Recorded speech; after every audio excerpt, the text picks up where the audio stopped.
it's a goal. Who got the assist? Who got the assist?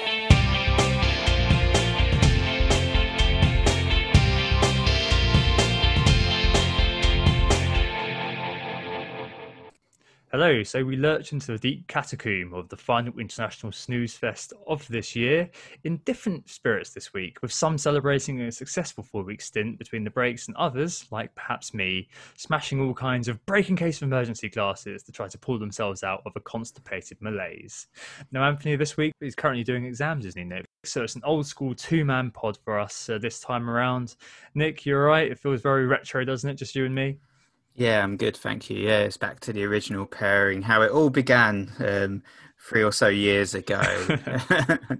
But yeah, we are Who Got the Assist. Make sure to give us a follow on Twitter or Instagram. If you haven't already, we're on Insta at WGTA.FPL. Twitter, you can find us WGTA_FPL or WGTA_Nick. And if you want to join our league, the league code is cpsulf. So on the pod this week, what we're going to be doing is we're going to be looking at what we've learned this season. And how we're going to do that is by looking back at what we thought we knew at the start of the last international break, Game Week 4, and updating that, plus providing some thoughts on how this might change going forward. Our correspondence this week is on defences, and we also have the Q&A, of course. But first, as always, it's the Game Week review. So, Tom, would you like to go first, perhaps? Oh, it wasn't a disaster by any stretch of the imagination, but it was just a very disappointing week because it was the third week in a row that I got between 50 and 60, 57 this week.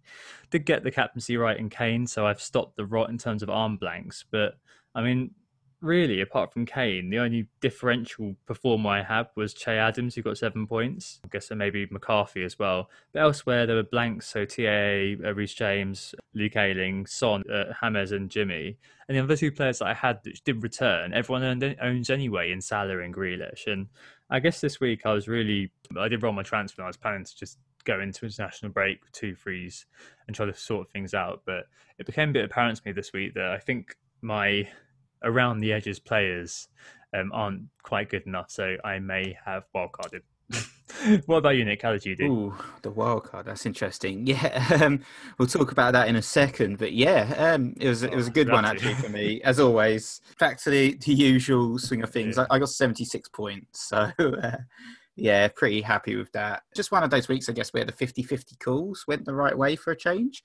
So for instance, on the Friday night, I was trying to decide between Dallas and Kyle Walker-Peters for a little while, and I switched over to Kyle Walker-Peters last minute just because of Southampton's seemed a little bit better defensively going this season. So I thought I'll back him. And yeah, that was a 9-point swing, so that was pretty good.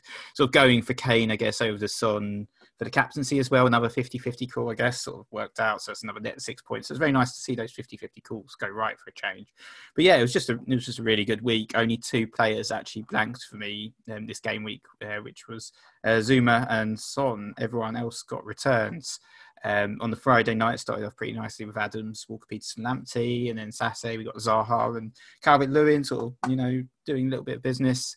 And then on the Sunday we had Grealish and Martinez, and of course Captain Kane and Salah as well. So yeah, generally pretty happy with how everything worked out. Good score again, so that's nice to see. But Tom, so why are you wildcarding? Well, I mean, I had planned to keep it until Game Week 16, and I guess that was always high in mind of what I wanted to do. But my performance really doesn't merit it, basically. And I'm gambling that my net games over the next 7 to 8 weeks will be better than the gain I would have got if I held my wild card. I've maintained throughout that I'd love to hold my wild card to 16, but I'm not going to do it at the expense of, getting there with poor rank, hoping for a miracle for my wild card. So basically my team's pretty stale. I've had 50s for the last 3 weeks. I had 68 in that Kane week, the first one back, when everyone else like yourself got 80 plus from their own wildcards. And I don't deny my team doesn't look that bad on paper, but the last 8 weeks speak for themselves, really. I've been 1.5 million for the last 4 weeks, and I feel like I need to make a change, really. There are some things I am going to have to do. So I'm lacking some hygiene players that others will get bailed out by this week, the likes of Chilwell, a Villa defender, DCL I'm probably going to have to buy. Those things are going to have to be a bedrock of the team going forward, and I want to just get them into place. I had a lot of deadwood and stuff I wanted to move on, and I just couldn't get there basically outside of the 2 free transfers I had earmarked to jump into, fixture swings. So it's not an entirely defensive wildcard. It does sound really defensive. It really isn't. It's just that I do want to cover some bases going into Christmas. I'd need a huge hit otherwise, and basically, I'm hoping that if I do kind of jump on these fixture swings for obviously the likes of Man United, City, and likes of Vardy as well, I'd be able to just kind of reshape my team in something which is a little bit ahead of the curve. And yeah, hopefully climb the ranks. Just because, I mean, for everyone, it's different, right? And I had a usual pattern of people when I put my team up going, I don't know why wildcarded that. What are you doing? But after 3 or 4 weeks, just average scores, something's got to change. It should show you that something's not quite right. But sometimes it's worth taking action, especially if you've been doing the same method for the last few weeks of just being patient, making obvious moves, blah blah blah, and it's just not resulted how you wanted it to. So yeah, that's why I'm wildcarding. Fair enough. I think it's probably an element there of, your original plan, I guess, was to try and see if you could get to game week 16 without wildcarding and use it to your advantage there. But if it got to a situation where you'd be sitting 100 plus points behind, some of your rivals like myself, obviously that's a situation where, if it carried on, I was getting 70 points, you're getting 50 points, you start talking about sort of sunk cost fallacy as well, where you're just holding on to the wild card just because you said you would and you've got this plan in motion. But, there's no point hanging on, I guess, if you feel like your season's being derailed a little bit and you've got these guys you want to cover like Chilwell and the Villa defence and some of the other players you mentioned, as well as Bruno coming in as well. Obviously, I was getting to the point as well where I couldn't afford all of these players to fit into one team eventually, especially if I was trying to do sort of piecemeal 2 free transfers roll thing to try to sort everything out. And it just got to the point I had too many fires, too much to do. And I pulled it on Saturday night, actually. I won't go through what team I've got because obviously it will change in the next couple of weeks, but I'll mention a few things about this pod on where I may be. Right, let's move on with the pod swiftly. Enough about me. Talk about the market forces, Nick. Obviously, the last weekend before international break, so some managers, I guess, dipping into the market, getting everything sorted before they have 2 weeks off. Yeah, it's been pretty busy, I guess, without the Monday night fixtures. A lot of people perhaps, making their move straight away after the Sunday night. But yeah, as you said, 2 weeks into our next Premier League game. So still quite a while before we see the Premier League start again. But doesn't matter for some managers, lots of moves happening. And top of the table, I guess, is Hakim Ziyech. He's played 2 games now for Chelsea, or started 2 games rather, and he's had a really, really good start. Goal and assist against Burnley, and now 2 assists against Sheffield United, and he was really, really impressive in that game as well. I was particularly impressed, and 260,000 transfers in, and obviously Chelsea have Newcastle up next. I know he's a player as well that you were looking at on your wild card. Yeah, we've got some good data on him later on, but yeah, a player that I felt would have a positive impact as a catalytic sort of player for Chelsea, and so it seems to have proved in the very early days. Also the case for Man in second, right? Yep, so that is Bruno Fernandes, 180,000 transfers in. Currently at time of recording for him, and obviously, great performance again for him against Everton this week. 17 points that he scored in total with his 2 goals and 1 assist, so excellent haul there. And he had 6 shots as well in that game, which was most amongst all players for this game week. So, really, really impressive performance there. And West Brom at home next, so even a potential captaincy option for many managers. Looks like a nice plum fixture. Manchester United's fixture is starting to improve, so lots of people looking at perhaps Son to Bruno. And in terms of transfers out, Son is there. He's the 5th most transferred out player, 117,000 transfers out. It's a couple of blanks for him. And Spurs fixtures are getting really, really tough in the short term. We'll be talking about that a little bit later, but they've got City, Chelsea and Arsenal up next. Otherwise, I guess it's kind of the injured gang. Danny Ings, most transferred out player, 150,000 transfers out for him. Trent's also, it's been declared tonight that he's going to be out for a month. So I expect that number of transfers out to rise for him. He's been 150,000 so far, but a lot of managers probably looking for an excuse to get rid of him anyway. And Tyson Mitchell also being transferred out. But yeah, in terms of the defenders, it's Chilwell who you mentioned. He's the guy being brought in heavily. Very, very impressive so far for Chelsea, picking up a nice goal against Sheffield United. So yeah, that's another return for him. And there's another one on your wild card.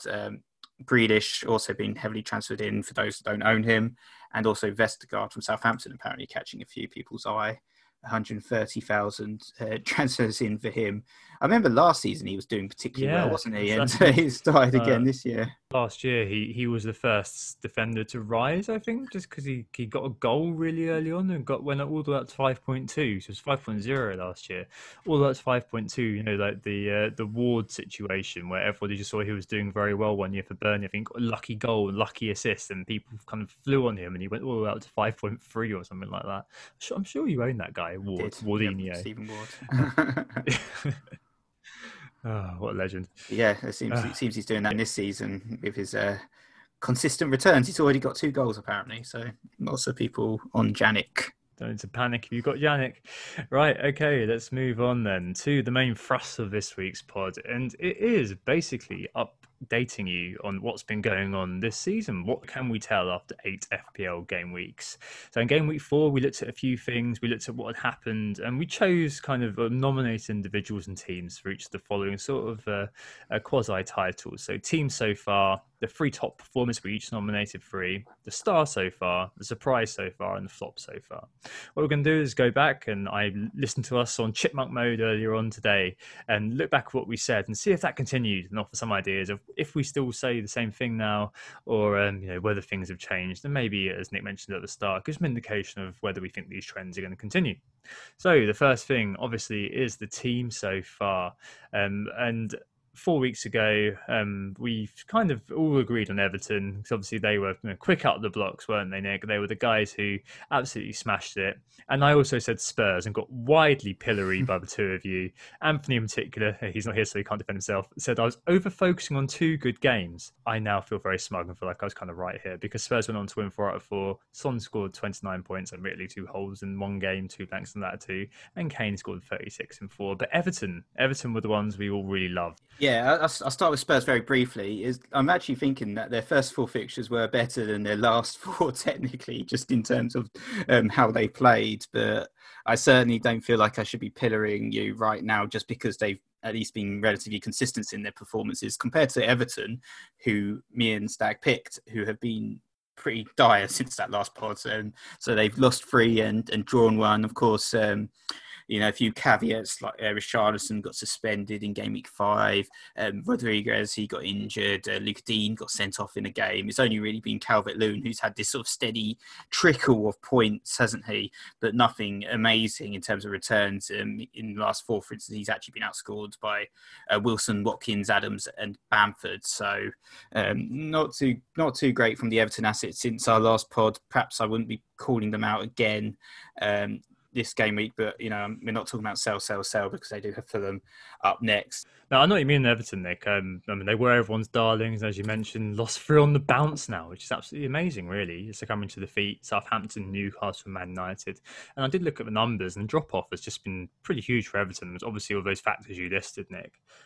So in the first 4 game weeks, they scored 12 goals, 9 assists. In the latter 4 game weeks 5 to 8, they've only scored 4 goals and 2 assists. Their XG was 8.7 in the first 4 game weeks. In the last 4, it's been 3.46. So it's been a huge drop-off in terms of attempts, chances conceded, defending.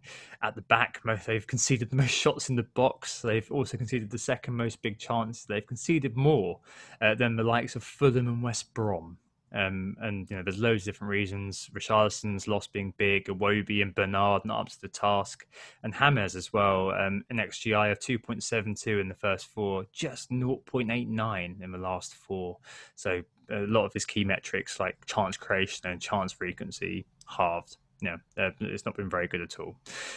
Looking forward though, Nick, the top 4 reads Leicester, Spurs, Liverpool and Southampton. What do you think the team is now in terms of the team of the season so far? If we're now writing off Everton, we're not too sure about Spurs, as you've mentioned.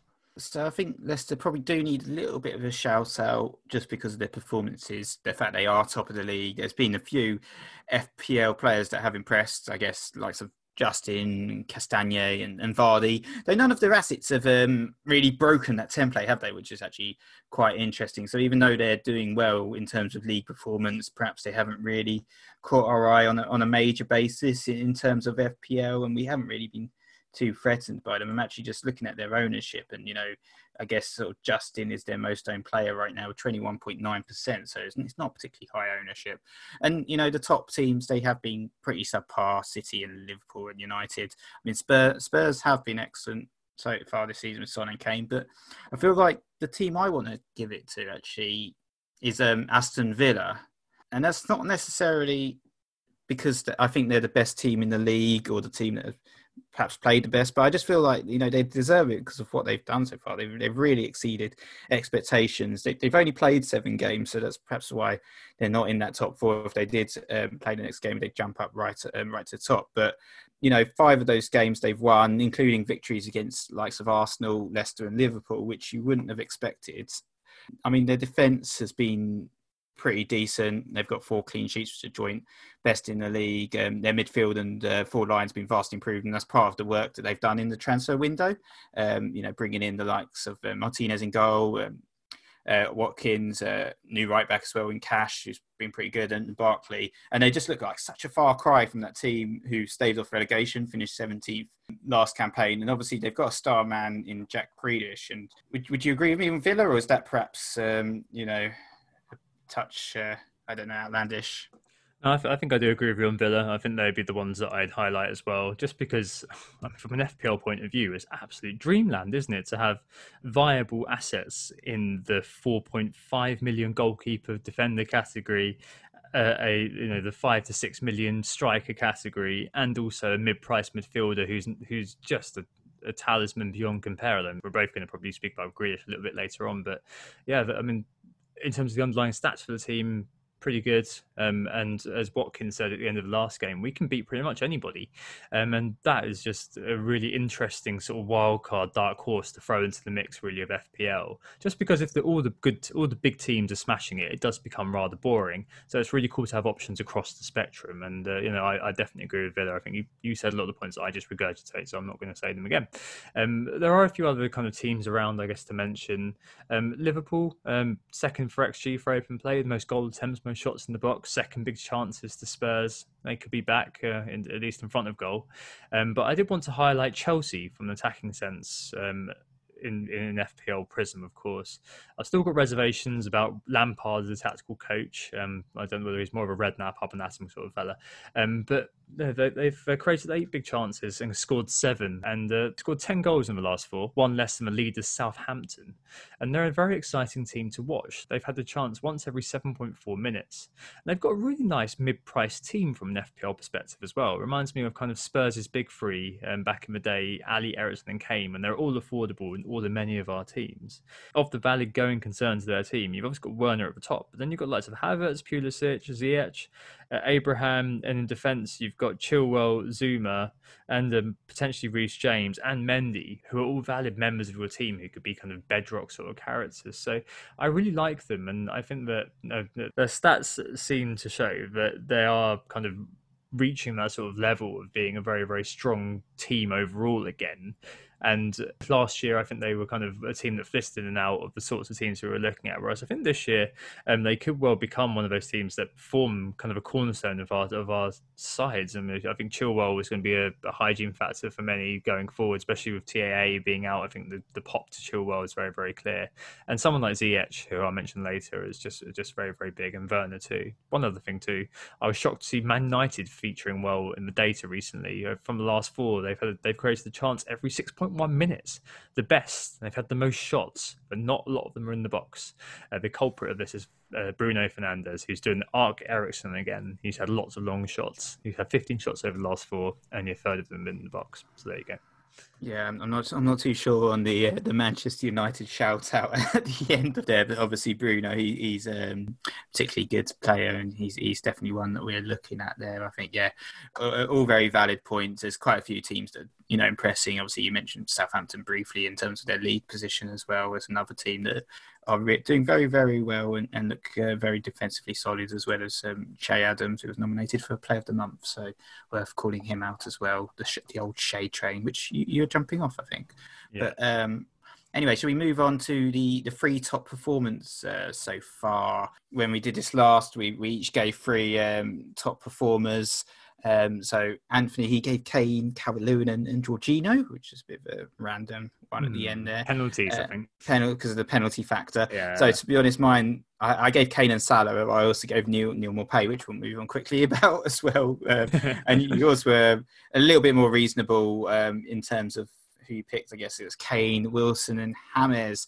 So in terms of the three top performers for me so far now, I think it's probably a lot clearer that it's Kane, Son and Grealish. And one of those is my star man as well. What about yourself, Tom? Yeah, I mean it's Kane, Bamford, and I've got Grealish as well, and the star performer I think is actually Grealish now. But I think just to start with Kane and Spurs, because obviously we're now, and we'll definitely get onto this in the questions later on. We're moving into a period where Spurs have had their sort of purple patch, and now the fixtures stiffening considerably. But Kane in particular, his stats have dropped off, but you've sort of mentioned him as being the top scorer over the last 4 game weeks with 36 points. But tough games like Burnley and West Brom have taken their toll on his data. He's a third down on XG and he's halved his XA as his average position has deepened. But he's still incontrovertibly the revelation of the year, and he is very much back. It's just the case that he is also one of those players who may have gone on my wildcard to afford other things.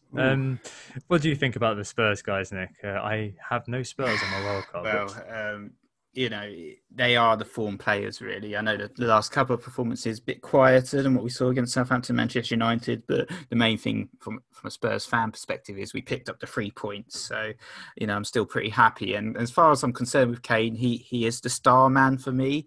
I think, just in terms of his last 14 starts in the Premier League, he's had 17 goals and 10 assists, which is just ridiculous. Obviously not all this season, but in terms of this season, it's been 8 assists and 7 goals, which is just basically averaging 2 attacking returns a game. And obviously the first game wasn't too good either way, blanked, but since then it's been fantastic. And I think, when we talk about Harry Kane, he has been subject to a little bit of criticism perhaps on the pod over the last couple of seasons, mainly because he's been dropping back. He's not always been playing as a number 9. It's not always his fault as well. It's kind of stuff like lack of service. Had been doing pretty well defensively quite often. But, it's been different this season, and his link-up play with Son has been excellent. He's added assists to his game, which we didn't have before, and the 8 assists he's got so far this season is more than he's had any campaign before. We're only on week 8.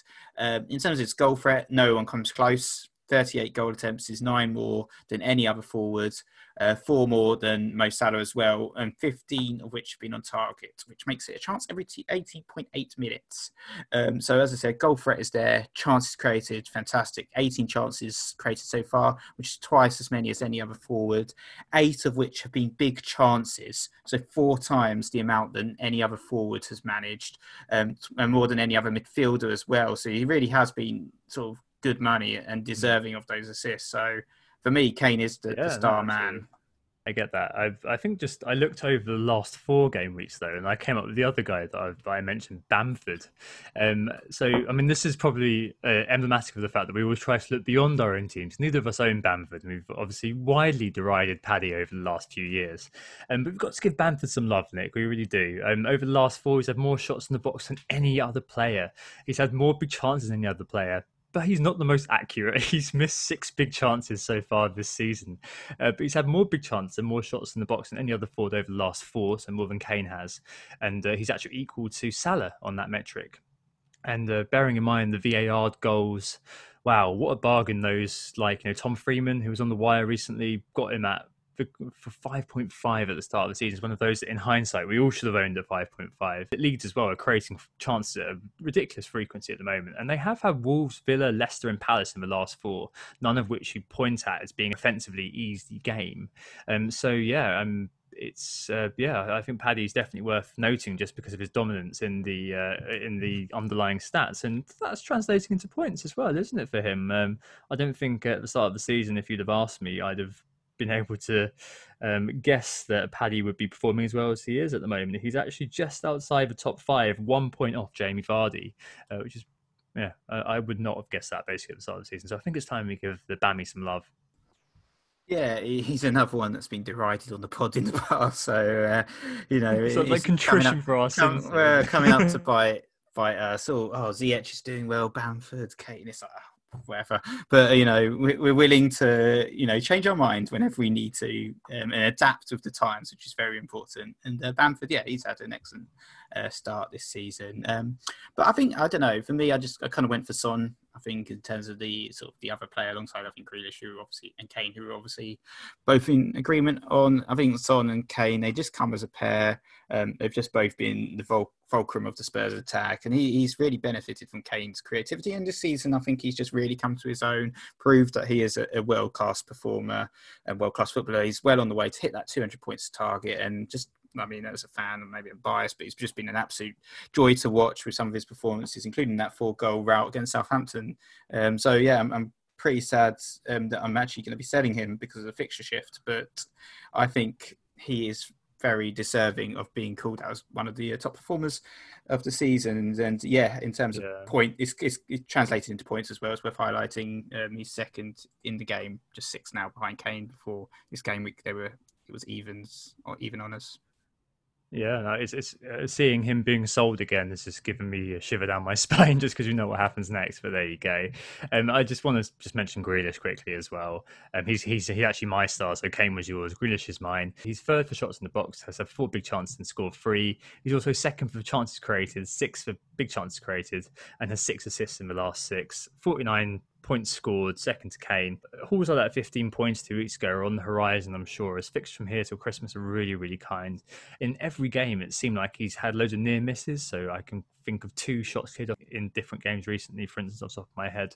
He's just that sort of all-rounder type of moment, getting the goals, getting also being involved in the assists.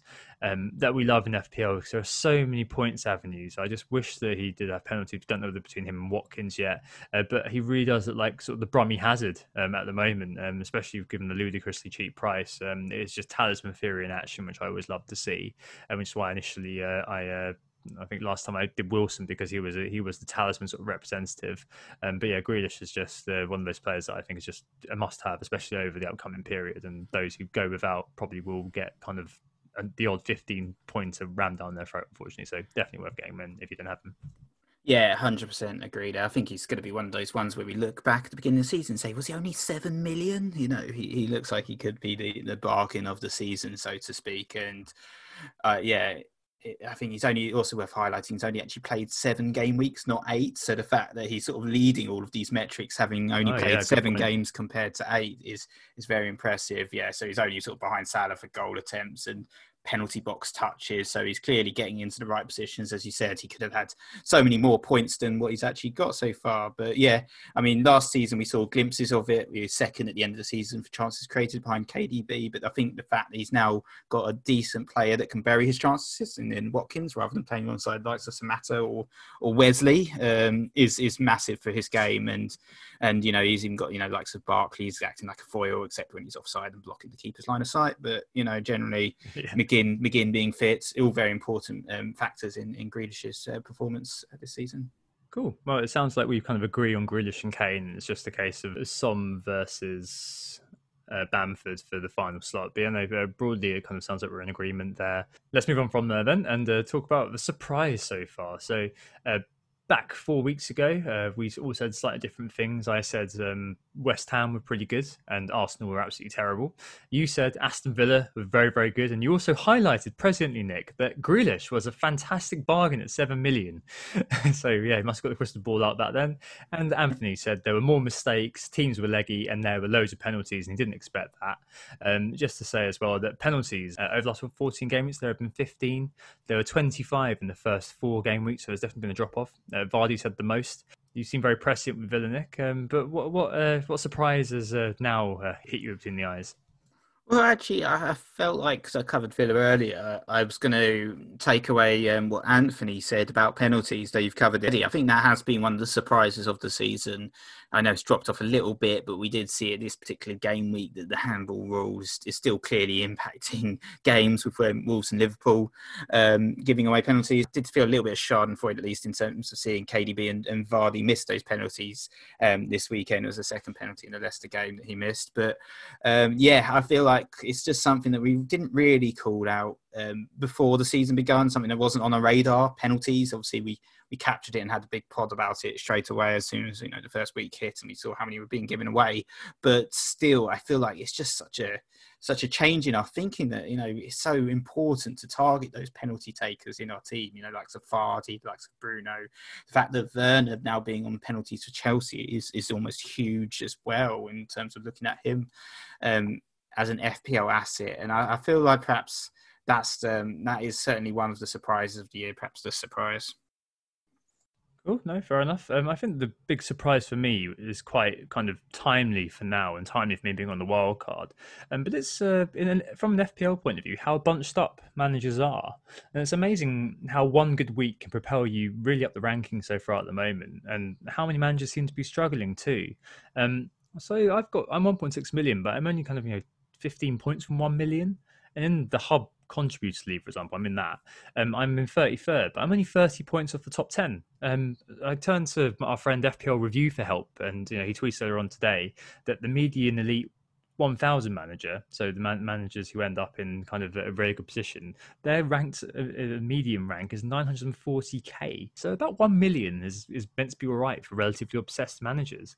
And I spoke to him as well, and he managed to pop me a distribution chart for this year versus last year at this time. I'm not going to go into a full-on sort of COVID briefing-esque explanation of the data, but basically last year's chart was far more steep than this year. This year kind of it's very, very flat, and averages have been fairly high, but there's one hell of a lot of bunching basically between the 500k and the 2 million mark. But the reality is that at the moment we have got a situation where you've got kind of the top 10k, the top 15k have got a bit of a lead, but there are a whole glut of managers stuck between 2 million and 500k, and it's just the case of having a couple of decent game weeks and you're away.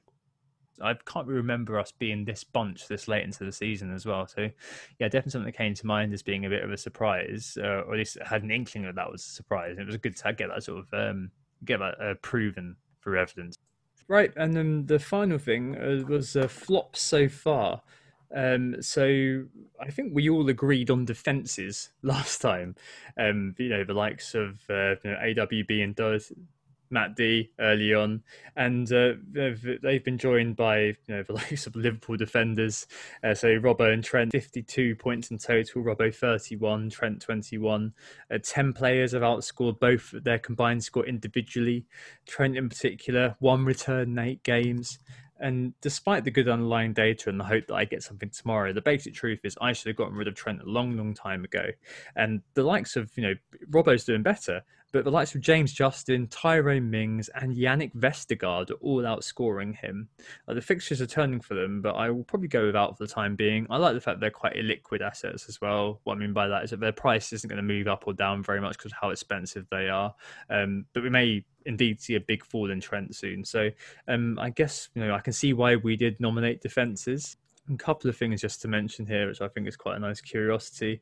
One is that FPL asked the question, are West Brom and Fulham still the whipping boys?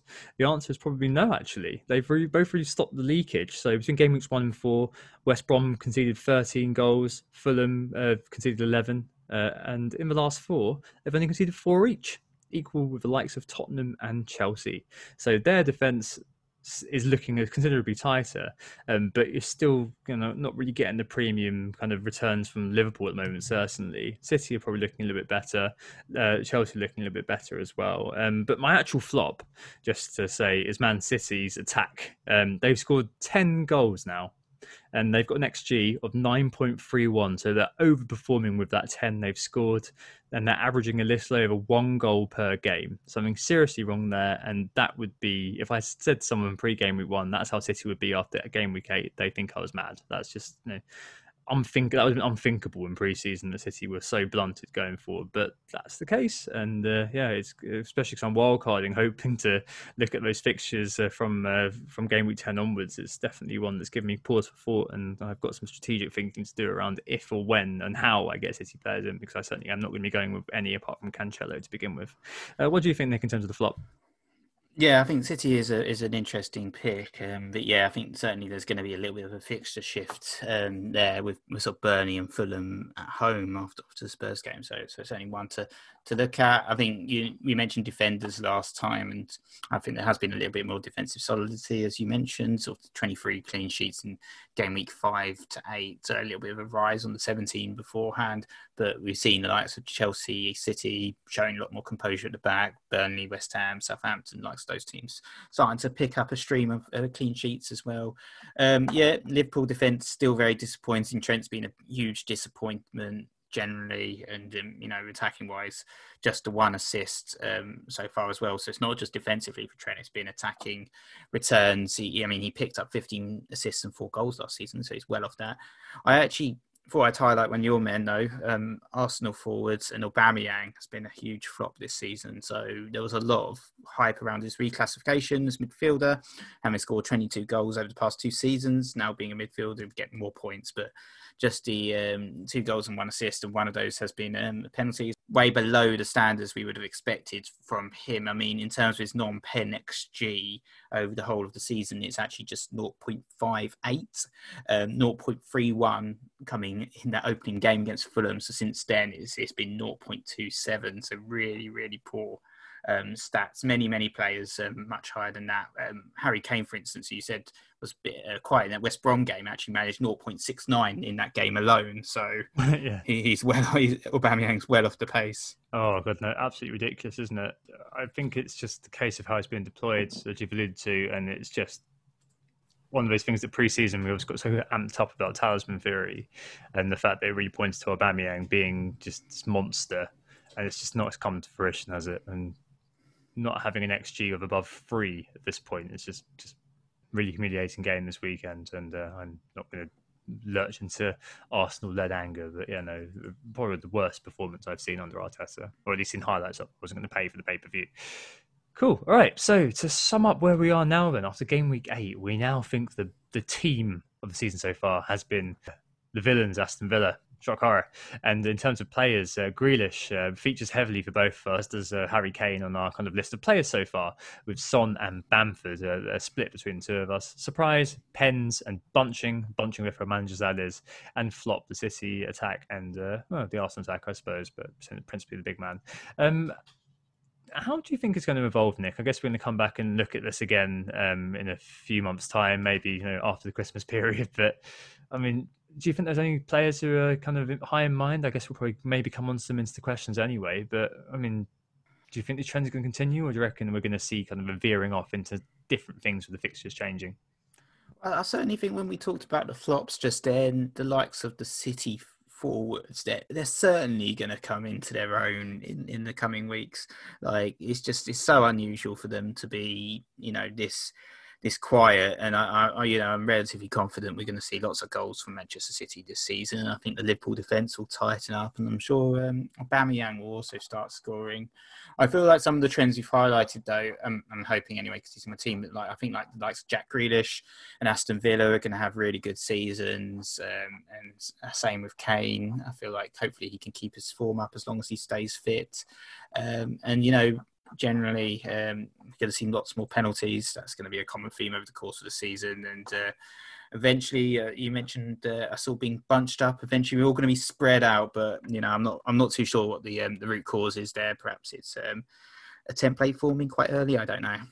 Broadly agree with that. I'm sure that those keep City down for long, and with the turn in fixtures for Liverpool as well, I'm sure those creative fullbacks, fullbacks for Liverpool are going to come back into their own. But yeah, definitely been an interesting sort of first 8 weeks, that's for sure. I'm not sure I'd have been sitting here nominating Patrick Bamford as being one of the players of the season so far. If you'd asked me at pre-season, that is for definite. Cool. Let's take a break there and move on to the correspondence / Q&A. Who got the assist? Who got the assist? So we're back, and it's time to catch up with the Who Got the Assist mini league. And if you want to join the league, the code is cpsulf. So quick update on the top 5. New entry in the top 5 is Wallace Clark with the Ace team. He got a very good score this week of 79 points. So well done, Wallace. In 4th it's David Izzet with Hest Wham Untied. In third, it's Borisov Joksimovic, and I'm not going to try and pronounce his team name. This time he got 67 points. In second, it's Graham Sessoms with HK10 for Golden Boot, 62 points. But number one this week is Zakaria Mokroy with Zaki Team 2. And yeah, 92 points for him, which is absolutely huge score. So well done, mate. Fernandez, 17-pointer. Salah, 9. Goodbyes. Bamford, I think pretty much everyone in his team returned apart from Lascelles, who apparently he's got for 1 pointer, played him over Souček. So could have got the 100 points. Could have been a monster. Also got Nick Pope in goal, which is quite interesting. 9-pointer there. So yeah, well done. And let's move on to the next section. Yeah, well done, everybody. All right, let's move on to the correspondence. This is Anthony's favourite bit, which is basically asking you to send in your rants, pet theories, poems, questions for analysis, arguments with something that we've said, debate points in to our email inbox, which is whogottheassist@gmail.com. Writing emails to be read out, debated, and looked at length here on the very podcast. Anthony lives for this section, so yeah, do make him happy and send us emails in whogottheassist@gmail.com. But he will be back next week to no doubt spearhead the section once more. This week, the correspondence comes from our good friend FPL Tips, Harry, and he writes the following. Good afternoon, gentlemen. Thank you for your continued work on the pods. My weekly staple that even when busy, I make sure to make time for. Thank you. That's very kind of you, Harry. My question to you is this. Where do you think we should be looking in terms of defences? It feels like there's either good form, but bad long-term fixtures, or bad form with good fixtures. I played my wild card already, so I'm looking for defences for the long term, between now and the end of the year perhaps. Who have been the most reliable teams to target, and who have been a flash in the pan? Thanks again, Harry, aka FPL Tips, with a Z, not S. Cool. All right. So, I mean, this is. I think defence has definitely been one of those this year that has come under a bit of focus, a bit of scrutiny, Nick, just because it's not been entirely clear. I mean, we all kind of had. Liverpool defender nailed in at the start of the year. We all had kind of, a few cheap players kind of around them, or one of them nailed in at the start of the year. But it's definitely felt a bit sort of up in the air, hasn't it? It's definitely felt like a very unsettled sort of part of the team. But do you think now we're beginning to see sort of players emerge that do seem they're going to be settled, and teams emerging at least that look like they're going to be teams worth owning? For example, Villa, as I've mentioned, and like Chilwell with the Chelsea defence. You've got Zuma, of course. I mean, those two defences that look like they're going to end up being hygiene to cover, aren't they? Yeah, I think so. I'm less negative about the defence compared to where I was at in Game Week 4, and as you heard from the earlier section, but it might be because this particular week I got 3 clean sheets out of 4, so I was quite happy about that. I think, in terms of the teams, big at the back sort of isn't really viable right now based on the Liverpool defence's performances, but there's certainly space for, a premium defender in your team. The likes of Ben Chilwell, obviously, one that's caught many a manager's eye, and Chelsea perhaps are the team to firstly call out. You talked about them and their attack a little bit, but the back four looks pretty clear now compared to perhaps at the beginning of the season. We didn't really know who was going to start week in, week out, but right now it looks like Thiago Silva and Zuma are sort of nailed in terms of the centre backs. And Reece James seems to be nailing down that right back slot as well, ahead of Azpilicueta, at least over the last couple of game weeks. And all of them carry some attacking threat as well, which as managers we like to see. So the defence has certainly been shored up in terms of getting those clean sheets recently in the Champions League and the Premier League. But also those defenders all have attacking threat. Zuma's got 3 goals to his name.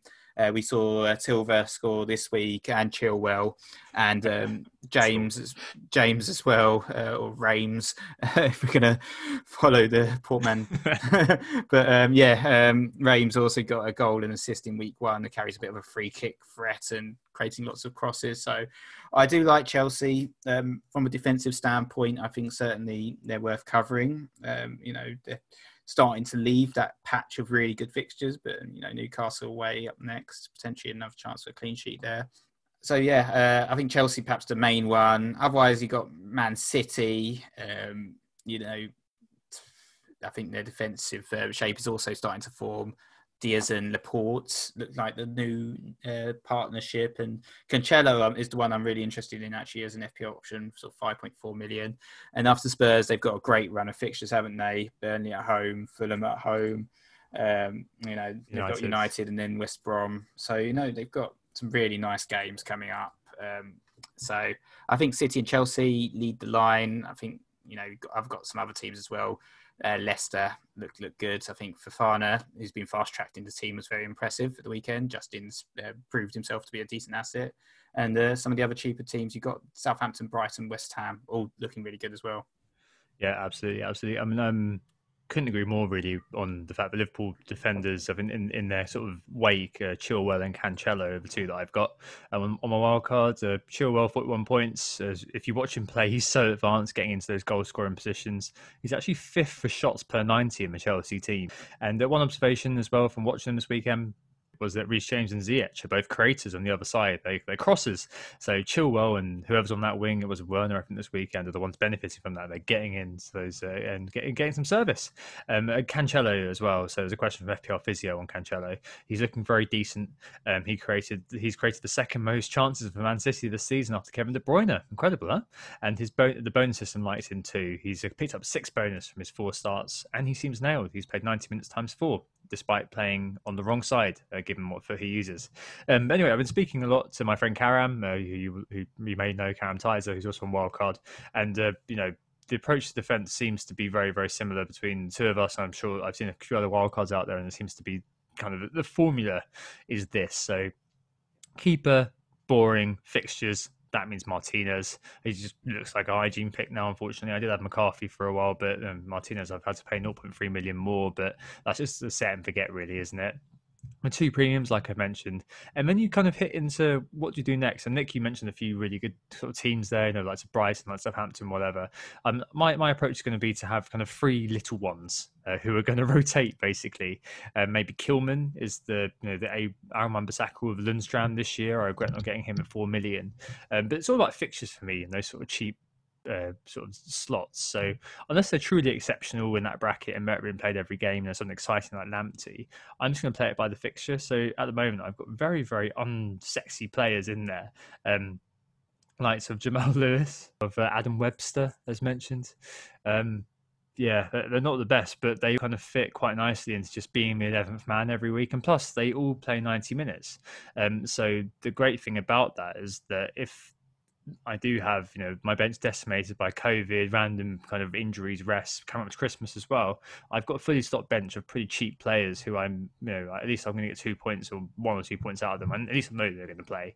It's not very exciting, but the fact is that because I've got Chilwell and Cancelo, I've got 2 very good sort of defenders, plus Martinez and goals. So 3 out of 4 of the defence is pretty decent every week. The other one has a good fixture every week, so hopefully that makes them fairly good, and that means I can push all the money forward to a forward team that I've got. So yeah, I mean, we've mentioned a few teams there, mentioned maybe a strategy to be looking at, and I think that it sounds like Nick, you're looking at Cancelo as well, and he could be kind of the next sort of big thing in defence. But I mean, yeah, I guess to answer kind of Harry's question directly, defence for the long term would be probably Man City, and I think that despite the fact they're offense has been a bit poor, the numbers do seem to stack that their defense has been very, very good. So they've got the longest interval between chances, for example, conceded, which just kind of shows that their keep ball, as always, has a very positive effect at the back. And even if you do get Cancelo, you've got the upside. But even if you do pay 5.5 million for Diaz, you've kind of got the Edison-esque sort of thing where you're paying 5.5 million for probably about 50% chance of a clean sheet every now and again. And given how good the fixtures are, after Spurs, Burnley, Fulham, Man United, West Brom, Southampton, Newcastle, so almost all the way up to Boxing Day, 1, 2, 3, 4, 5 hugely winnable games City, and potentially 5 clean sheets as well. So that could be 30 points off the bat if you do get a defender in for that. So definitely worth doing, especially because Cancelo at the time recording is 5.4. Yeah, very, very good. Cool. Well, hopefully that sort of answers the question. We're back next week with more correspondence. As mentioned, get them in, who got the assist at gmail.com, and make Anthony squeal with joy. Right, let's move on to the Q&A, Nick. Cool. Yep. So the first question is about the Spurs sell-off. So we had loads of questions on this one this week. Like Joe Bruin, FPL Physio, FPL Latix, FPL CG. Cy Hizzen, Gear Snoop, Outdoor RC, Jamie Thorpe, and Eamon Abs, amongst others, all asking us something pretty similar, and that was, is it now time to sell Son or Kane or Kane? And if not both at once, who goes first? So I'm planning on moving Son out, actually. I think it is the fixture shift ultimately that's kind of driven this. As we said earlier on the pod, they got City, Chelsea, Arsenal up next, then it's Crystal Palace, and then it's Liverpool. So really, really challenging next five, and they are quite expensive assets, even though they've been excellent. I'm not sure about owning both. I think Son, he was a bit quieter the last couple of games, didn't really get involved in the West Brom game, but I think he did seem quiet in Burnley, Brighton, West Brom. There is a question mark in regards to his actual style. Because those sort of teams, they were very, very defensive. They had 10 men behind the ball. I kind of watched patches of the match. It was very frustrating to watch, West Brom with sort of about 6 Championship defenders all kind of lining up, never sort of leaving the halfway line, compared to Southampton, who got consistently exposed. And I think perhaps, you could see Son returning those games if likes of City or Arsenal try and play too much of a high line, they could get exposed. But I don't know. I'm not willing to risk it. I think I really want Bruno, so Son's going to leave my team for Bruno. I don't feel that same rush to sell Kane. At least I'm certainly not going to do it on a hit, because I've only got one FT, so that would be crazy as far as I'm concerned. I think Kane, as I said, he's been the star of the season for me, so I'm not going to rush to sell him, though I do like the idea potentially of swapping him out for Vardy, because Leicester have Fulham at home in Gameweek 10, Sheffield United, Brighton. So, I could do a Kane to Vardy move perhaps in a week's time. But yeah, it does feel a bit odd talking about these guys. They're the stars of the season. They've been the best players. They've exceeded expectations. Let's get rid. It does seem a bit counterintuitive, but I feel like, there's a few other teams, a few other players. I didn't mention Man City just coming into the fore, and we've got to fund them somehow.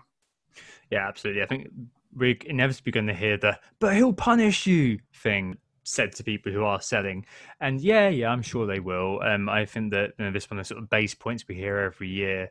And I guess what I'm betting will happen is that me making my moves to sell both of them, which is what I've done, is going to outperform that sort of status quo, because there's going to be so many managers who are just too scared or feel sentimentally that these players done very well for them, so I'm going to keep hold of them no matter what. That hopefully there's going to be an advantage for me there that I can exploit. I would have been selling Son for Bruno anyway, mirroring Nick's move, but I am worried about losing Kane. But I've pushed the button already. It's already happened. I'm just trying to be aggressive on this kind of wild card and reshape my squad. I haven't been badly at all, of course, but as Nick alluded to, I'm thinking / hoping they're beginning to drop off a bit, and the upcoming games, City, Arsenal, Chelsea, Palace, and Liverpool, all speak to that sort of thing when Nick mentioned that they're not games which quite suit Son. I think maybe the City game, maybe the Liverpool game, but the ones in the middle, they're all going to be kind of cagey games, I think. I'm sure they're going to score. I'm sure there'll be chances for them to score. I'm sure they will score, but I don't think they'll be as potent to hold as the others I've got coming in. So, for example, Bruno. For example, I've replaced Kane with Vardy, who has got Liverpool, Fulham, Sheffield United, Brighton, and I'm not worried about fielding Vardy for a second against Liverpool, for example. They may well punish me, and they obviously have been the stars of the season so far. But I'm trying to be kind of aggressive, and with that aggression comes making template-led moves and trying to kind of be ruthless, cut out the sentiment, and go for it. I can see why you'd hold. I think we've got to give voice to that. I know we've both kind of said, "Oh yeah, we'll move on one, move on the other." But there's obviously some downside protection in keeping at least one of them, because, as Nick said earlier on, they come as a pair. So if one scores, the other one's likely to assist. It's just whether the volume is going to match teams who have got better fixtures, like the guys I've mentioned. There's also Man City as well. So it is a tough one. We always have a tough moment like this at the start of every season when the first big bandwagon of the year falls. What happens next? There's going to be some sort of unruly transition. There will be kind of Wilson and Fraser-esque bandwagon reprisals every now and again when the dead teams love it. But I think on balance, it probably is the right thing now to just kind of go with the fixtures and swing away from them. But yeah, I can see why, if you're reluctant to get rid, that you wouldn't be getting rid. I think this kind of nicely links into the next question as well on season keepers. So Matt Francis asked if anyone is truly indispensable, and FPL Claret asked a question in the same vein. Are there any players you trust to be fixture-proof? I think there's only one for me, and his name is Mohamed Salah. What about you? Yeah, I'm exactly the same. I think it's Salah, isn't it? I mean, we didn't mention him earlier as one of the stars of the season, but it's just almost because he's almost a victim of his own success. We're so used to him just being brilliant that it's not even worth highlighting. And he has been excellent this season so far, 67 points from his 8 games, which means that he would be on an average to break 300 points if he was to maintain that sort of performance from an FPL perspective. Since he joined Liverpool, he's rarely left my team, actually. It was only sort of last season that he wasn't as involved because I was kind of on Mane for various patches of the season. But I think certainly this season, I just he is the one player that is fixture proof and you never say never. He might get injured, he might really drop in form, but he is the key man at the moment, at least. Yeah, I think as I mentioned earlier on, just to reiterate as well, you can often find opportunity in managers' fear or reluctance to gamble. People always kind of value what they've got rather than what they could have. So they'll be like, oh, well, these guys have served me very, very well in the past. I don't want to get somebody else and take the risk of being caught out, basically. But you just got to judge it right. That's something I don't historically do well. So maybe don't listen to me and keep your Spurs assets. But I'll again be hoping to exploit an opportunity, chase that, old-fashioned upside thing that late rise effect he's talking about, and hoping it comes off me this time. But as well, with fixture proofness, there are a few players in the past that are worth mentioning here. So the likes of Lampard and Drogba, Torres, for those people who go that far back, players who were fixture proof. And there are a few as well, like the Hazard and Aubameyang, who were fixture-proof in retrospect. So they were shoo-ins for 200 plus points per year, but fell prey to us as managers wanting predictability for the price they paid. But I guess many of us long for the days of when Robin van Persie for Arsenal scored in every single game, so you just leave the captaincy on him and get on with your life. But yeah, I think the answer to this question basically is that there's probably not that many players we trust to be fixture proof, and outside of Salah, I think that we probably both are not too sentimental about holding on to players, right? Yeah, exactly. I think when we look at the stats, if you captain Salah all season, you find that he would have beaten your average for your captaincy. And I think that kind of reiterates that point that where we sometimes as managers, whilst in some vein, I've been guilty of this with Hazard before, you stick with these players hoping they'll come good. But certainly with Salah, in at least the last few seasons, if you had stuck with him and you captained him week in, week out, you'd have done a lot better than most managers. So I think in that vein, he's the main man for me. But we'll move on to the next question about sell-off destinations. So if we're selling, where do we go? Pritesh Shetty asked us if we should indeed be jumping on City, or is it a case that Ziyech, Grealish and James are better? Crate Digger pointed out that De Bruyne could lose penalties and become less potent. And just above average FPL podcast mentioned Bruno, who's 1 million less than the City penalty taker. He's the talisman and he's only 20% owned. We were pretty keen on Grealish, as you heard earlier on the pod. So perhaps he's one. If he's not in your team, you should certainly be looking at the City midfielders. It's an interesting one because as we said, I mean, I don't own any at the moment. I mean, they've just been pretty poor, haven't they? Like Foden's been in and out of the team. Like Samara's been in and out of the team. I mean, Ferran Torres looks good, but he's also in and out of the team. There's only really 2 players I guess you can trust for starts, and they're both very expensive. And that's Sterling and De Bruyne, 11.5 million. And when you look at who you're going to have to sacrifice, is it Kane? Is it Salah? Does it prevent you from getting Bruno? I don't know. It's a really challenging one to see how you can fit them in. Is that when you're troubles on your wild card right now? It's not. I'm leaving City at least for the short term. I'm probably going to do a controversial have 1 million in the bank strategy, so I can do big at the bank again. So I can do Bruno to Kevin De Bruyne or Sterling for the Burnley game potentially. But I mean, I watched that game and I've watched kind of City last few games. There's nothing there which excites me too much about them.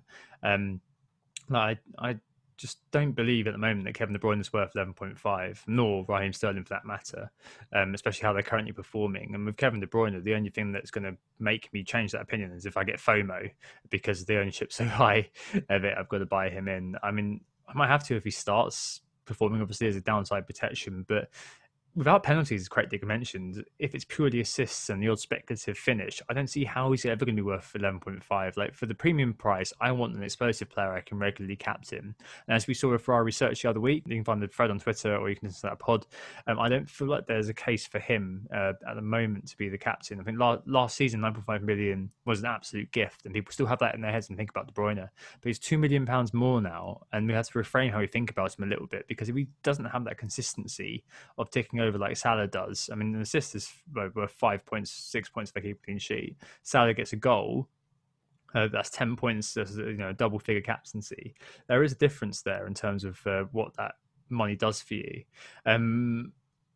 Of all the players who you can go for to replace the guys, I do want to call out. I mean, I think Grealish and Bruno are obvious ones, and I think I own both. I think Nick's going to own Bruno come next week.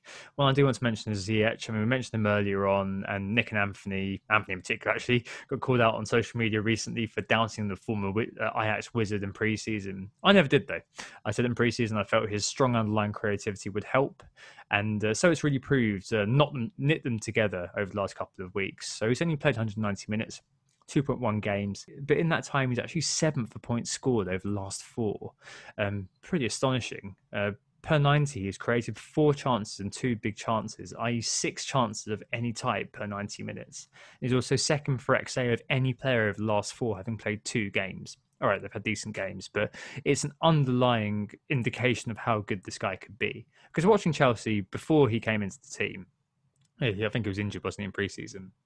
They were so disordered, and it felt like something was kind of missing to knit them all together. And I think the Moroccan has been that sort of guy, very similar to what Bruno Fernandes did to United. But I mean, this guy is a very Ziyech, that is a kind of potential Kevin De Bruyne type in an attacking team, as no one else really has his skill set as well. I'd be assuming he's going to get a lot of starts. So I've got him. I think he's a very, very good pickup. And one thing's for sure, he won't be 8.1 million this year if he carries on like this. So definitely one that I'd be pointing to if you have Grealish and if you kind of already have Bruno and you're looking for something else, someone else to bring in. I do very, very much like Ziyech, and I'm glad to see that my suspicions about him pre-season have hopefully started to come true. Yeah, certainly. I think he has looked really good, as I mentioned in Market Force the last couple of weeks. I'm still on Zaha as well, who's another one probably worth highlighting, putting some excellent performances for Crystal Palace at 7.4 million. He's got 5 goals, 2 assists to his name in the 8 games, so that's nearly a return a game. And they've also got some good fixtures coming up: Burnley, Newcastle, West Brom. So don't forget the Palace talisman as well, worth highlighting, probably on penalties as well.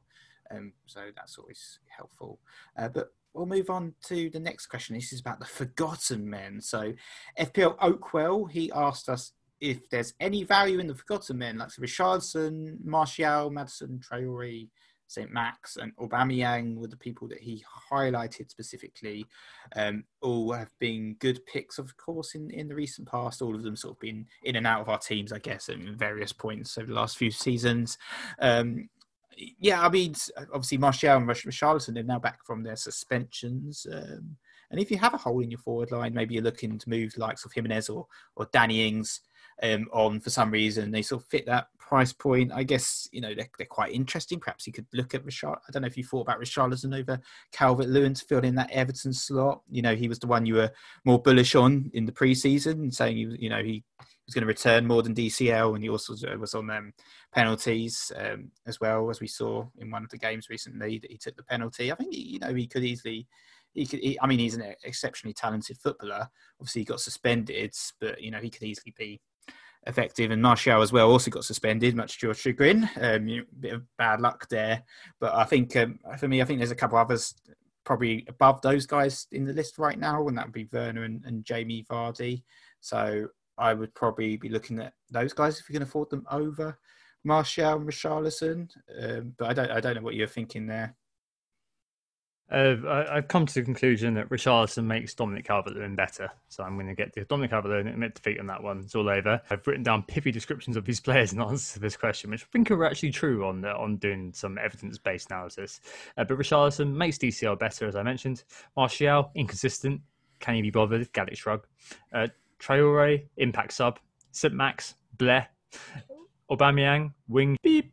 And Maddison, not quite sure, because he hasn't really started very much, has he, recently? I mean, he's been starting on the bench. And he's coming back from injury, but they've got very good fixtures coming. So I think of the players that FPL Oakwell mentioned, he's the one who will probably be catching the eye, just because, I mean, if he is doing well, becomes integral to that attack. But I think there is one forgotten man who's not on that list who I would like to mention, as Timo Werner. He's also, we've kind of lauded Chelsea a little bit, but obviously everyone jumped off the Werner wagon earlier on this season just because, well, I think we can all probably guess why everyone jumped off the Werner wagon. It's just not... after a few kind of poor initial performances, people did jump off. And, as we said pre-season from my FPL sojourn, he does miss a lot and he's very, very streaky. But if Chelsea do come together, he could realise some of the decent underlying numbers he's putting together. And you can imagine as well, regardless of whether he's fielded on the wing, whether he's fielded up front, that he's going to have sort of a consistency of starts. Although it's worth mentioning that Lampard did say that he was hoping he'd arrest him last week, but Pulisic got the nod. And he did score this week, but it was... by the times very frustrating for owners. But he's one who could probably come back onto the radar, especially when Chelsea come into decent fixtures again. After the Spurs game in game week 10, they do embark on an okay little run. They takes in a game against Leeds, game against Everton, who've got the weakest defence, as I mentioned earlier, Wolves and West Ham. And he could be a sneaky differential for some, looking to capitalise on people's reluctance to go back to a player like that. But yeah, no, it's always worth looking at the forgotten men. And Nick, you do look at the falling stars every year, don't you? So it's, there is always merit in that. Yeah, I think Werner is one of the players in my team at the beginning of the season. It's actually surprising how highly owned he is. So he's the fourth highest owned forward right now with 23.9% ownership. So only Bamford, Kane and Calvert-Lewin have a higher ownership in terms of the forwards, but you have to wonder how many of those are actually dead teams. But he's certainly one of those players that's, even though he's not in your team, you kind of want him to do well in a funny sort of way. And I think now the fact that he's got penalties as well is certainly going to help his cause. And yeah, as you mentioned, he's probably he could easily net 20 goals over the course of the season, be an excellent FPL asset. So we'll move on to transfers and captains. So do you want to go first here? Perhaps, as you said, you're wild carding. Who's going to be the captain? Don't know. Don't know. Very exciting. Don't know who's going to be in my team. I've got a fairly solid base for my team, but obviously that is pending the international break and what happens there. The captaincy will probably be between Bruno and Grealish, actually, against Brighton. I know Bruno's the obvious one, but you can imagine West Brom as we just lining up with 10 men, 11 men behind the ball, like we did against Spurs, and just hoping for a 0-0 or a 1-0. And you just wonder whether United have got the guile to unpick them. But if one man does, it's Bruno, or if another man does, it's Rashford falling over, so Bruno scores a penalty. So he's probably the logical captain. But I quite like the idea of shoving it on Grealish and seeing what happens. I could even do it on Calvert-Lewin, or maybe even Ziyech against Newcastle. Got loads of choices, lots of time to choose.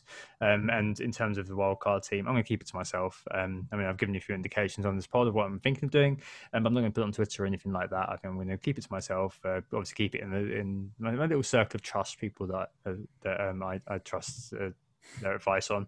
But I'm not going to kind of subject it to public scrutiny until it's a fait accompli. Yeah, I'm all for transparency and openness until it comes to my wildcard, Nick. What about you?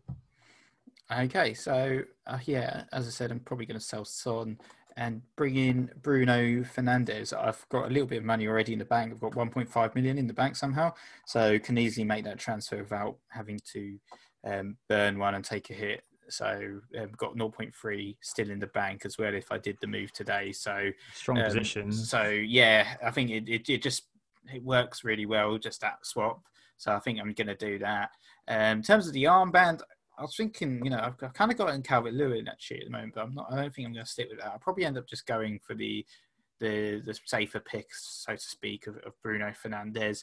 Shove it on him, back the midfielder. Last time I backed him, though, he did get 2 points last season, so hopefully it doesn't repeat that.